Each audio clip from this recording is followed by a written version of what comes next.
Hey there, fellow maker. You've got Bill in the shop today, and we have a special guest today, Chad from Hoku Props, one of our oldest cosplay pals. Oh, thank you for having me.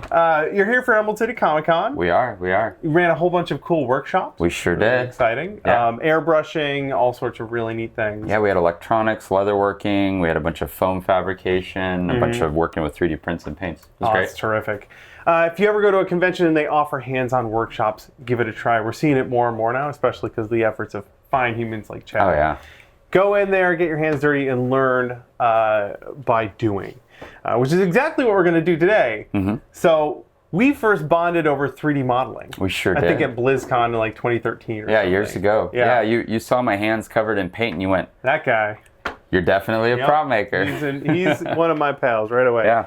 But we do very different kinds of 3D modeling. We do. Nowadays, anyway. So I'm way in the CAD camp. Parametric, dimensions, that sort of thing. Sure. Great for making space guns. Yeah. But Chad here does all sorts of other wacky stuff, especially more organic looking things like horns. Yeah. Really great for armor, like you did your, not Witch King. The Lich King costume. Lich King. Years ago, awesome, years ago. And that was all sculpted and 3D printed, right? That was all sculpted in ZBrush. It started in Maya, kind of moved over to ZBrush at one point, but now ZBrush is where you can do all of the base modeling as well. So so much of it can happen inside of it. It gets sculpted, and then you can also do dimensions in ZBrush. Terrific. So go straight to 3D print. Dimensions make me happy. Dimensions are where it's at. Allows us to do all the cool stuff. So today, we've got a little project, just something quick so Chad can kind of show me the ropes in ZBrush. I haven't touched this software in over a decade. Over a decade, yeah. So it's time for me to refresh those chops, learn a bunch from a pro. We're going to make some horns for me, and we started by grabbing a 3D scan of my head. Benny and Svetlana at Kamui Cosplay have a great video on head scanning if you want to learn how to do that with just your phone. Mine was done with just my phone. In fact, we scanned a life cast of my twin brother. Oh, gotcha. Very handy. And we've loaded that into ZBrush and scaled it correctly so that when we sculpt some horns for it, it'll fit on my head. Yeah. So we're going to fire up Chad's computer here, Yep. jump into ZBrush, and he's going to show me how to do it. Cool. This was your file. I went ahead and just did some simple smoothing. I also remeshed it so the actual topology of it would look a lot better. So that's something that's really nice with ZBrush that's built into it. Like, look at the edge loops. Yeah, that looks wild, right? Yeah. This allows you to subdivide up, do a lot more detail. What we're going to start with is one of their polymesh 3D objects. So you can see I've got this cylinder 3D up here. It's got a bunch of your primitives, but the primitives are not like polygon models yet. They're in this position where you've got sliders that can manipulate them. So if we were to start with, for example, this spiral 3D guy, right? I can scroll down here, and under initialize, you've got all of these different settings. And so this is basically going to be one part of your spiral here. It's going to be one end, and then the other side is going to reference your innermost end, right? Okay. And so if I start manipulating this, that. it's adjusting that. I can increase, decrease, I showed you thickness. Here's your, just all these different settings. Wow. So if I were to offset that, and then I were to have less coverage, I can start really forming this into a horn. Well, good tutorial, everyone. We're all done. And it's nice because you've got the ability to really kind of go in here and start manipulating. Wow. I will say edges like that, you tend to want to actually inflate them a little bit and then narrow them through sculpting themselves. Okay. So I'll thicken that up, kind of adjust it, see if I can get it to play a little bit nicer, right? Otherwise, you end up kind of having that weird collapsed point. But you're literally just playing with sliders here until it looks kind of right. I am. I'm bulking in that rough form. So if you're just getting started, you have all these primitives you can just start playing with. Absolutely. Before you even start sculpting. Well, and what's also fun is your polymesh objects. You don't have to have them unique to their own tool. So I can actually bring your head scan back in here, right? And I can use this as a placeholder just to kind of figure out the shape and form I want of that. Overall, and then when you convert it to a sculptable model, it's really already set up. You know what I mean? So I might not worry about my dimensions and stuff here as I get the form figured out. Right. And then eventually it gets appended into the scene that has that base model with all the dimensions accurate the way I want. All right. So like, let's go ahead and get this kind of scaled out. What other form do you want for this horn? Bigger, smaller? Probably smaller, just so we can print it in time. So we can go ahead and scale this guy down. Just gonna keep kind of moving him and positioning him, right? So I think that's a pretty substantial sweep, right? Yeah, looks good. Give him some little horns. And then I'm going to convert this to being a functional model, right? And of course, since we're 3D modeling this, we can make one of them and mirror it. Absolutely. And just get the other. And you can mirror it at any time, and if you want to make them look slightly asymmetrical. You can. Yeah. Yeah. So at this point, I'm going to hit this Make Polymesh 3D button, and that's basically converting it from being Polymesh 3D into being Polygon Model. Got it. And you can see I've now got it. I'm going to go back to that original file I had. This is that head scan that's been all smoothed out. And you can see over in this area, this is basically like your active workspaces. So like imagine tabs on the top of your program when you're working in like one file versus another. Yeah. These are kind of different files. Okay. But you can import them in really easily. It's kind of a tool workspace. So I'm gonna hit append, and I'm gonna bring in that Polymesh 3D Spiral 3D. And then I'm going to switch over to my gizmo or my handle. ZBrush has a couple funny settings. This guy right here, focal shift. One thing that throws people off is it kind of gives you an elasticity on your move. Oh, look at which that. can be useful, especially with like rotational elasticity. Oh, right? neat. So it starts to do some neat things, but if you ever notice that that's happening, you just have to shut it off. Turn it off. Yeah. So I'm going to rotate by 180. I'm holding down shift just to have snapping activated. And if you're learning any 3D program, learning how to navigate the viewport and learning how to translate and rotate and scale your objects, that's all part of like the learning curve. It really is. Yeah. Just getting used to the tools because they're all slightly different. Yeah, I mean, I feel like the camera navigation as well is something that really just discourages people a lot. But over time, ZBrush has definitely made that control much easier. And then there's also like the space mice and other cool gadgets and gizmos. I want a space mouse for doing CAD.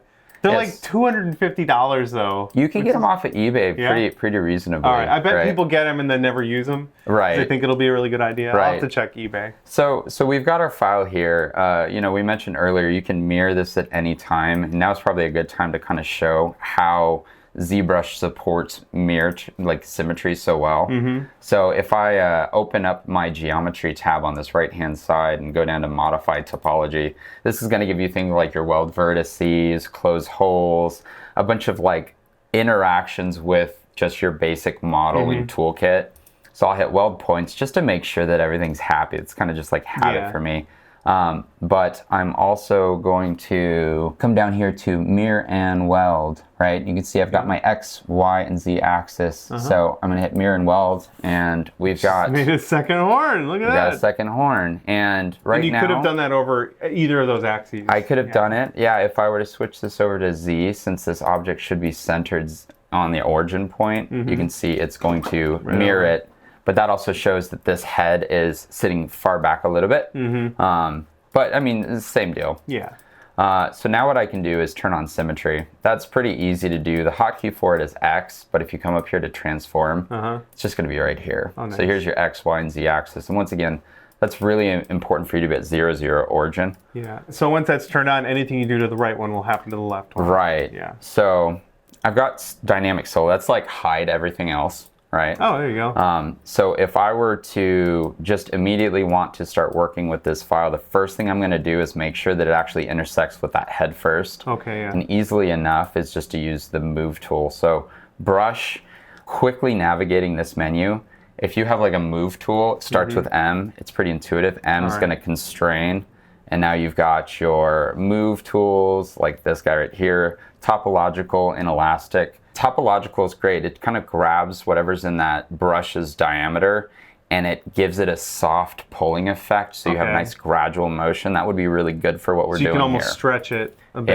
Yeah. So I'll turn hide on so we have it isolated. And using this topological move tool, you can see with wireframe on how it's just a nice, soft dragging effect. And this just lets me make sure that it's interacting with that head in an ample manner, right? Sure. And it's moving both of them, right? Yeah, because we're working in symmetry. You can see the left and right hand side are all working in tandem. Terrific. So turning off wireframe, this is now overlapping This is now where ZBrush really starts to shine. That's the higher polygon modeling portion of it, right? So we've got really nice topology on this, but there's still like distinct like surface striations, right? Yeah. So come on up here to geometry. You've got divide, and we're going to subdivide this up. Yeah. And what that's going to do is it's going to take all of these little polygons and it's going to cut them into quarters. Okay. So if I hit divide, turn my wireframe back on, you can see we now have an additional quarter. Fabulous. An additional quarter. And I'm now up to 1.2 million polygons. For one of the horns or both of them? That's for everything that's visible in the scene. Cool. That would be your head 3D model, and that would be the horn 3D models. That's a lot, by the way. Well, in my world, that's a lot of polygons. The horns by themselves are 260, just under 260,000 polygons for the two of them combined. But for reference, you can't import a mesh into Fusion if it's over 10,000. Right. Yeah. Your base 3D scan model was 51,279. And even then, that's still a substantial amount. So we're adding these subdivisions, these additional polygons, so that when we start sculpting, we can add really fine detail. Right. Picture like the original Lara Croft. Right. Like you couldn't carve an edge into like a body part, like a vein or something, because it was just a flat, single polygon. This is now millions, so we have lots of room to play. And that's where so much of this, you know, when in the game world, that gets used to translate into like normal mapping and stuff. But in our case, this can now be like directly translated over to resin printing and high fidelity printing. All the really fine little details. We just preserve all of that. I'm going to go ahead and turn off my head because we know the scaling and all of that is correct, right? It's already set. So now what I want to show you is just simply put how we're going to go ahead and build the volumes on this a little bit more. And I've still got that move topological tool on, right? So I'm just going to keep kind of pulling this around. Move topological is nice because even when you've subdivided up, it references that overall form and it still maintains that kind of like soft, gradual, feathered pulling effect. Compared to like in Maya, and there's ways to do this in Maya, but if you subdivide a thing, it's now got a ton of polygons, and if you move some of those vertices, the rest of them get all jacked up. Right. Yeah. You can see as I'm moving this, we're getting some kind of just distortion, and that's just based off of the concentration of the polygons on this guy, right? Because they're all like little rectangles. Yeah. But I can hold the shift tool down at any time. You can see my brush diameter turns blue. I can just start smoothing and relaxing that out. That's something that really is another portion of ZBrush that just is kind of unique to digital sculpting programs. Something I'm noticing right away, a couple things. One, how fast this is. And two, you've just been using a mouse so far. Just so far I've been using a mouse. You know, I've got a lot of intent on what I'm doing with the model. I'm just kind of starting to try and pull and bulk these forms out so there's a little bit cooler of a form and taper, right? But still overall, like the general goal is just getting it so it feels cool, right? It looks right. If I wanted to, here's a really cool part of ZBrush. It has the ability to go to lower subdivisions in real time. Oh, wow. So if I go back to that geometry area, right? You've got these subdivisions here. I can take this down to the first layer of subdivision, right? And now any of these changes I make are going to be far more gradual on that high resolution version, right? But it can propagate these changes in real time. This is me hitting Shift D and D, and I'm going back and forth, right? So let me blow your mind a little bit. All right. You would wanted to see how to do noise. Okay, so noise is pretty straightforward. If I focus on just this guy and I open up the surface box, right? Click noise. I'm gonna recenter, and then I'm gonna just kind of zoom in on one. So I've got all of these sliders to play, and scale is just going to scale up. Wow. And then I've got this curves right here. Oh yeah, it's basically like changing the contrast on a bump map or something. Exactly. That's right. Bonkers. And so this scalable factor right here is going to affect it. It's got some pre-built-in ones as well, but this is really how you can start to create some really kind of just cool dynamic forms. Yeah, geez. When I hit OK, Right now, this is a procedural application. It's Okay. projecting that noise on. So if I were to start moving it around, you see it just kind of propagates That's weird. throughout it, right? Cool. Even at the lowest subdivision, it still looks good. Okay, yeah. It's not real It's not real baked in. topological Yeah. data yet, right? You have to hit apply to mesh, but this is where you have to have a high enough resolution model. Otherwise, it just kills It that just, noise. yeah. Right. So let's think about it. We're at 259,000 right now. If I hit Control D, that's the hotkey for subdivide. Yeah. And then I hit apply to mesh, you can see it maintain that detail a little yeah, more. Nicer. Let's go up to 4.1 million. Oh, sure. Apply to Why mesh. not? It's getting a little bit better.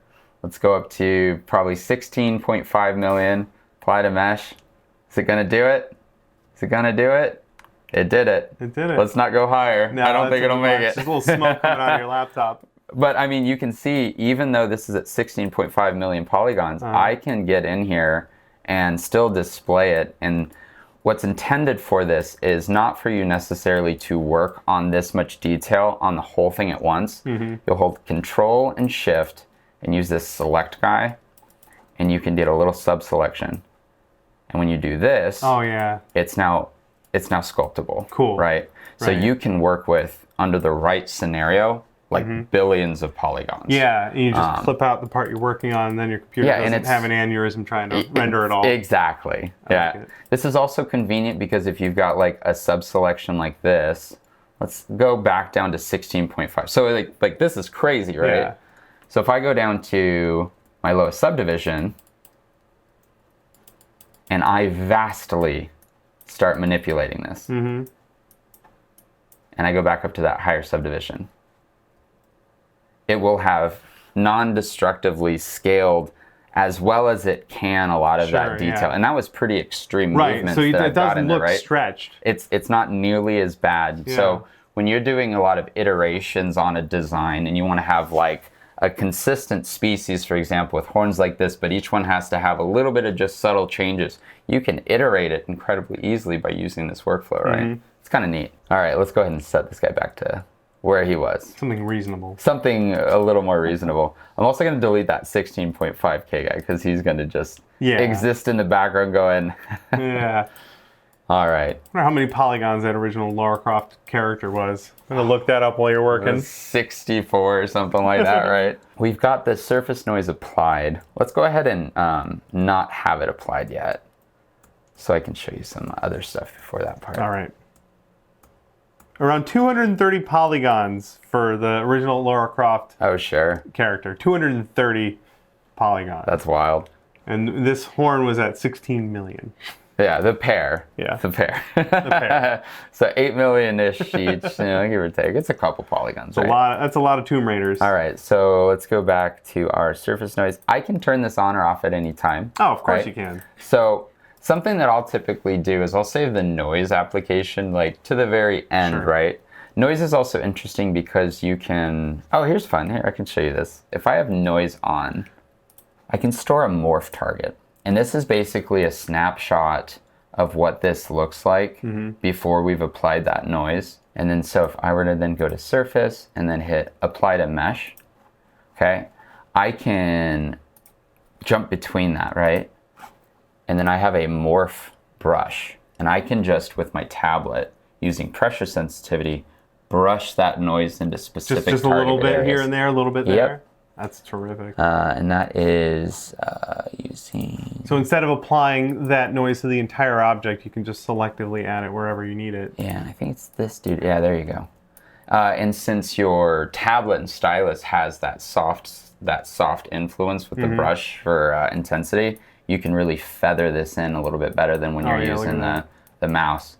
And if you hold Alt, though, it kind of like does the inverse of your morph target. Oh, weird. Right? Another fun thing is you can do layers, right? So let's say you have multiple layers of noise.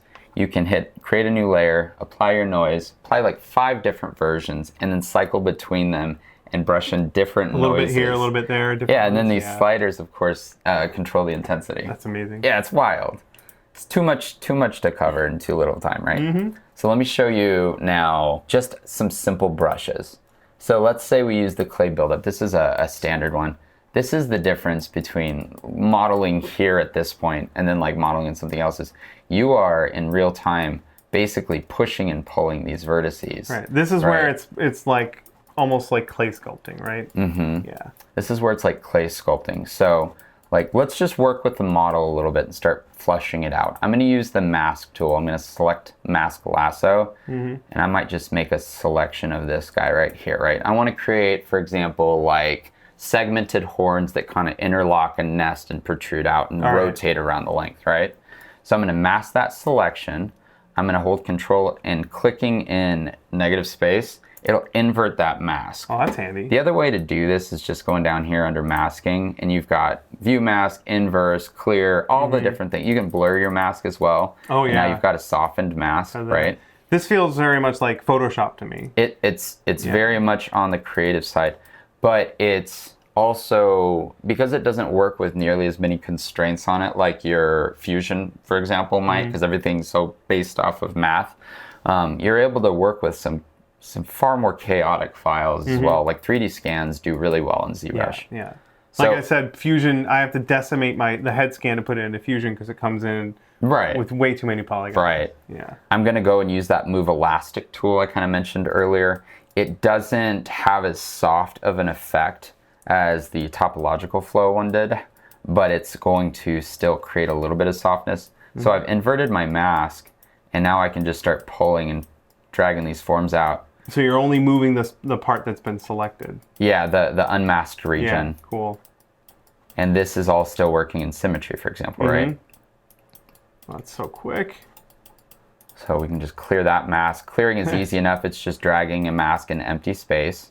And then I'm going to just kind of try to keep repeating that same overall form. Click in negative space to invert that mask. I'm going to drag and pull. I'm holding Alt as well. Something that gets a little taken used to is you see how that brush diameter, that circle, is rotating around. Yeah. That's using normals. It's taking the average of your normal on these polygons, and it's using that to determine the angle that your brush is going, right? Right. It's basically telling each face which way is out. Yeah. So, right? so normals in 3D are cool. They're what are used to kind of simulate where your shadows are going to be. They're also utilized to fake where your shadows and highlights are going to be, more importantly. I remember like Call of Duty when it came out, right? It's just like crazy cool wrinkles.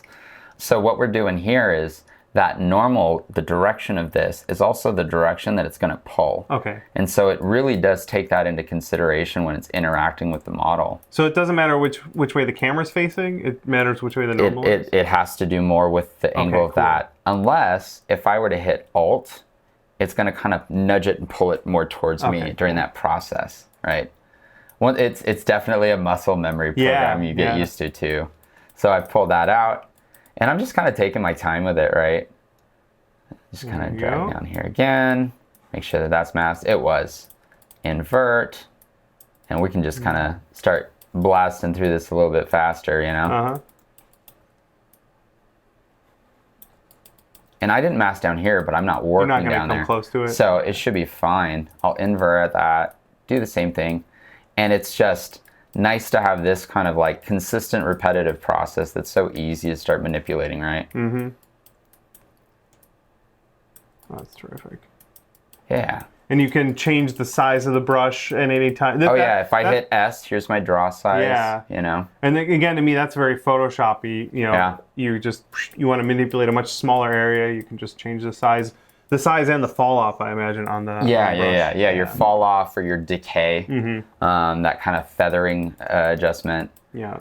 I can show you. So if you have a mask and you have blur mask over here in your masking menu, you can kind of see what that looks like when we were to draw that out. See, it's just a much softer, kind of rounder dumpling. Right. And I always associated ZBrush with like organic stuff, but I know that like high poly, all the high poly Destiny rifles, right? Where they make a polygon model, but then it goes into ZBrush, and you can make very geometric things. You can, ZBrush. So one of the things, and I'll show you here at the end with this guy. I'd say we're in a pretty good place, right?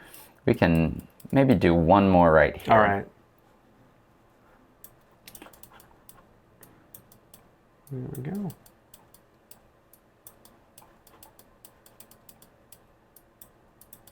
Terrific. Cool.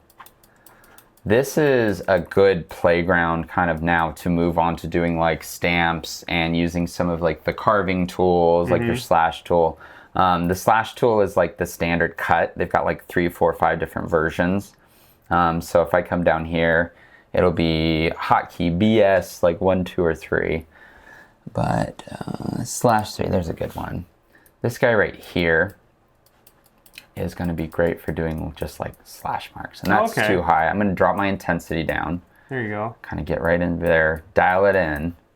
And then this is where you could, even with a mouse, start breaking up that surface. Yeah. You can see the resolution on it though, right? Right. And we really do need to actually jump a little up. more. Yeah. This is where you would start subdividing it a little more? This is where you might start subdividing a little bit more. So let's look at where we're at right now. We're at subdivision level 6. That means we're at 4 million polygons. Cool. Now I'm working with 2 at the same time. So maybe rather than working with both of these at the same time, I should separate them. So I'm only working on one and I don't have so much geometry like clogging things. Yeah. I'm going to turn off symmetry. Let's see. I need to go to polygroups. You can do subgroupings. These are neat. They're called polygroups. And that allows you to do like sub-selections. Okay. Right? But I'm just going to split my polygroups into different tools. So geometry, split, polygroup split. And then these guys are still going to maintain their subdivisions, right? But now it's just one single file. Okay. So now I'm working with 2 million polygons. A little bit easier. So at this point too, anything we do to this one won't happen to the other one? Will not happen to the other one. So you can get it to a certain point where it's symmetric, right? But that might almost be a good thing. Yeah. Because we're adding like the characteristics. Exactly. So then at a certain point you want that everything, the 2 horns look slightly different. Yeah, all the fine detail. All of these bits, right? You know, when you're working with a stylus, some of us, like I am really excited because this guy here has what's called lazy mouse in it, right? And lazy mouse is nice. It is basically an averaging effect on your stroke. So it doesn't take exactly the movement from your mouse? Exactly. Okay. And that's this guy right here. And so when I draw, you can't see it here because it has a really low setting, right? But down here under stroke, lazy mouse, lazy radius, if I increase that, you see that red tail is getting longer. It's like it's chasing the mouse. Exactly. And that gives you that really nice ability to come in here. Like when you're doing like wood patterns and wood grains and you might want to have, you know, that kind of wrapping effect, you know, it allows you to start getting a lot of really cool textural details in there. Yeah. For faster in like just working on texture though, you can also do stamps. So if I go to the standard brush, it's BST, it's the one that loads when you first start. I can come in here and I can use these brush stamps. And simply enough, oh, look at that. I can switch over to Z subtract. To go in. And then now I can just start. Ah. And the quick way to switch in between Z add and Z subtract is you just hold down Alt while dragging. And is this the same stamp over and over? This is the same stamp over and over.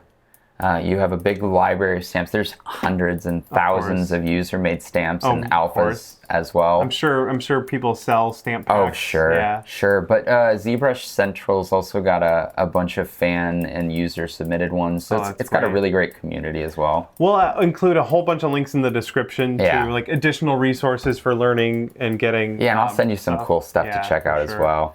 I'm sure there are people watching who are going to see this and think this is exactly for me, and they'll want to go learn more. And there are some good budget alternatives to this as well. There's phone apps like Nomad Sculpt is a great one. It can get you started, and the skills that you develop in that really easily translate to ZBrush as well. And that's like a $15 phone app, right? Yeah, for Android is free, and then on iOS it's like $15. But it'll let you export STLs and OBJs, all sorts of stuff. You could literally sculpt something right on your phone and then throw it in your printer and print it. Yeah, so here we've gone through just kind of like broken up that surface. And then I might come back over here to my original surface noise modifier. And we can go ahead and just turn that back on. Oh, yeah. And scale that back get that all back.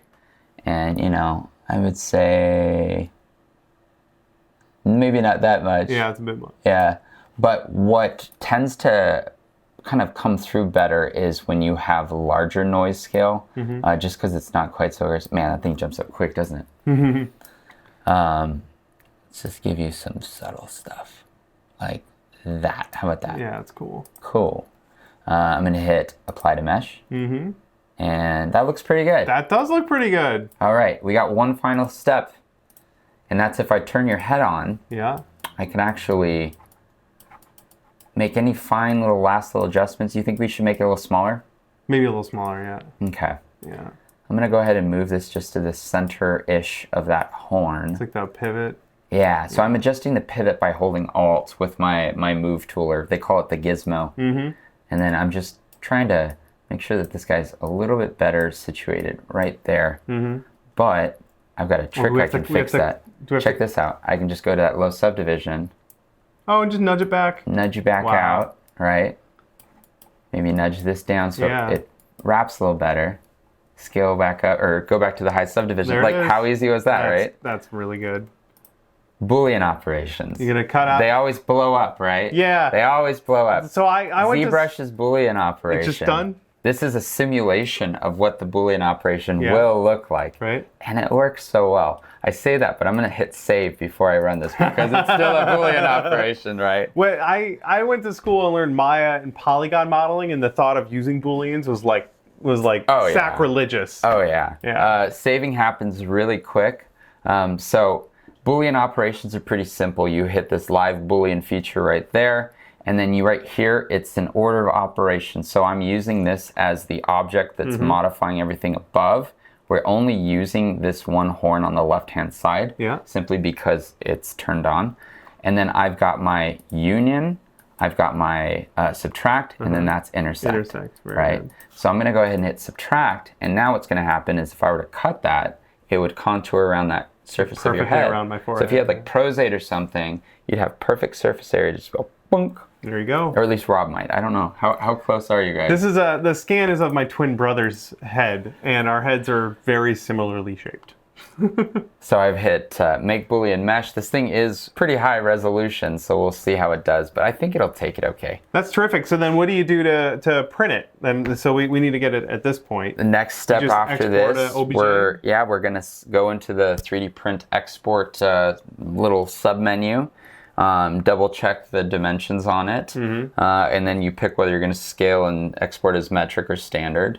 So we'll export as millimeter because that tends to be what most everything likes. And we're good, right?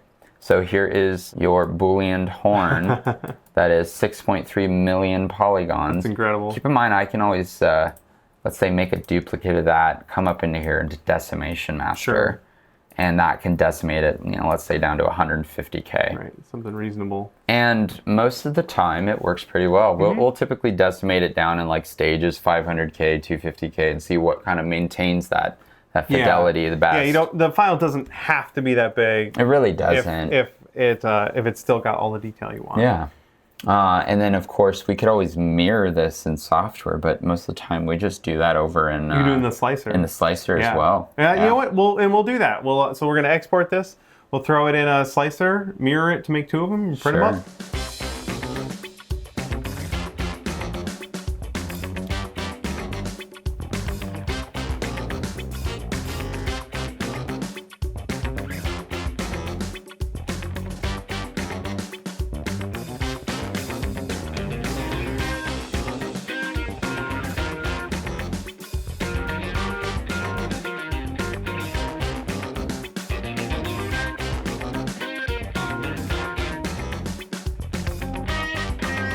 We printed the horns. They came out great. Yeah. Check it out. Yeah, I'm really happy with it. They even fit right on my face, or my actual face. Hey, they even fit on mine. Yeah, this is kind of fun. It'll still just work on pretty much any head, right? Yeah, right? That was terrific. You could then go and sand and paint these for your costume. You can make a mold of it, cast them if you want. You need copies. And if we weren't filming, this would have taken you, what, like 5 minutes to mold or to model? Probably, yeah. Yeah, yeah, pretty quick. Pretty standard workflow. Once you know what you're doing.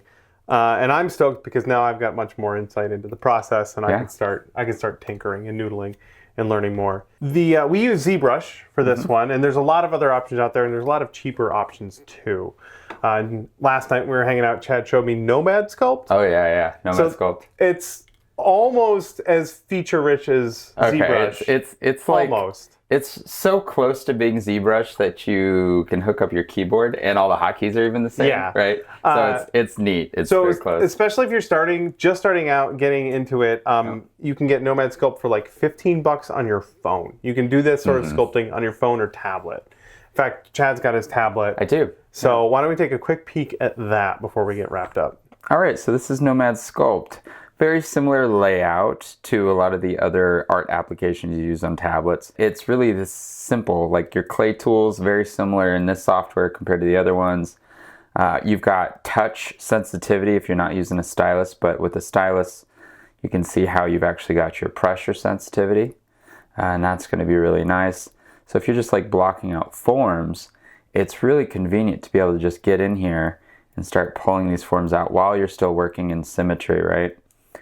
And that's just going to allow you to work on your props and costumes and 3D models. We've got drag tool. This has also got a lot of the similar features that you have in ZBrush, such as your remeshing features and your subdivision surfaces. So the same way that you needed extra topology for doing fine sculpting work, this has got that same ability to go up and down. You've got your Boolean functions. You've got multiple object support as well, kind of like layers. You can mask stuff too? Oh yeah, you've got masking. That same thing I showed you guys earlier, where you can use your lasso tool and just kind of select a region and be able to kind of like flip in between these different pieces. And then that'll let you kind of do that exact same effect like I showed you with the horns for the segmentation. That seems incredibly powerful for a tablet app. Oh, it's astonishing how well this one works. Yeah.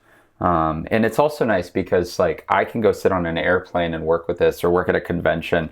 You get like 7, 8, 9 hours of runtime just being able to art. It's very nice. Feels like a great place to practice. I would say it is. It really is. Yeah.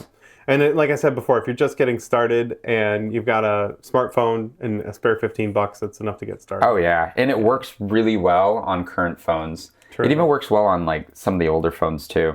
But yeah, there you go. Well, I'll tell you what, it's never been a better time to be getting into this stuff. Trying to get into ZBrush 15 years ago was an uphill climb, and it was pricey.